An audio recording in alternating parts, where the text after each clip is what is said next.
India Pak സംഘർഷത്തിൽ വെടിനിർത്തലിനായി മധ്യസ്ഥം വഹിച്ചുവെന്ന അവകാശവാദവുമായി വീണ്ടും ഡൊണാൾഡ് ട്രംപ്.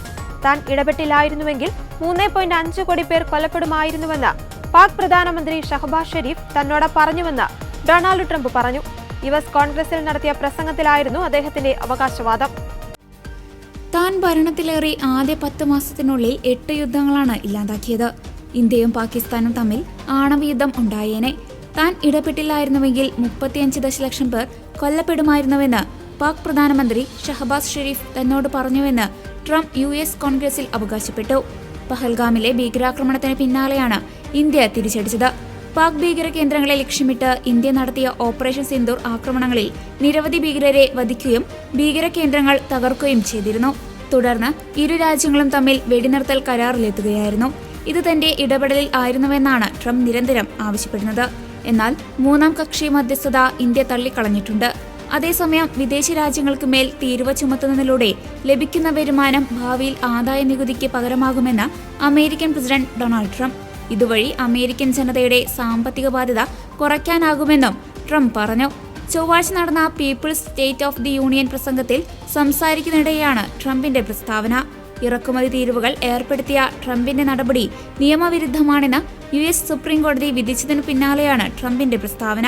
മറ്റ് രാജ്യങ്ങൾ വർഷങ്ങളായി അമേരിക്കയെ സാമ്പത്തികമായി ചൂഷണം ചെയ്യുകയാണെന്നും ഡെമോക്രാറ്റുകൾക്ക് പോലും ഇക്കാര്യം അറിയാമെങ്കിലും അവർ അത് തുറന്നു പറയാൻ തയ്യാറാകുന്നില്ലെന്നും ട്രംപ് പറഞ്ഞു. വിദേശ രാജ്യങ്ങൾ നൽകുന്ന താരിഫുകൾ വഴി 100 കണക്കിന് ബില്യൺ ഡോളർ സമാഹരിക്കാൻ കഴിഞ്ഞെന്നും ഇത് രാജ്യത്തിന്റെ സാമ്പത്തിക സുരക്ഷയ്ക്കും ദേശീയ സുരക്ഷയ്ക്കും വലിയ ഗുണം ചെയ്തെന്നും അദ്ദേഹം പറഞ്ഞു.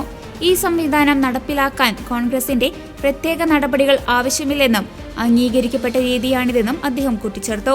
താരിഫുകൾ റദ്ദാക്കിയ സുപ്രീം കോടതി വിധി നിരാശാജനകമാണ്. എങ്കിലും തന്റെ പക്കലുള്ള പ്രസിഡന്റിന്റെ അധികാരങ്ങൾ ഉപയോഗിച്ച് പുതിയ കരാറുകൾ ഉണ്ടാക്കാനാകുമെന്നും ട്രംപ് പറഞ്ഞു. താരിഫ് ഭീഷണി ഉയർത്തിയാണ് താൻ പല യുദ്ധങ്ങളും അവസാനിപ്പിച്ചതെന്നും ട്രംപ് അവകാശപ്പെട്ടു.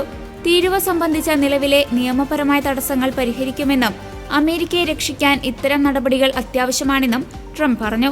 US പ്രസിഡന്റിന്റെ അധികാരപരിധി മറികടന്നാണ് ട്രംപ് താരിഫ് നയങ്ങൾ നടപ്പിലാക്കിയതെന്ന് US സുപ്രീം കോടതി കണ്ടെത്തിയിരുന്നു.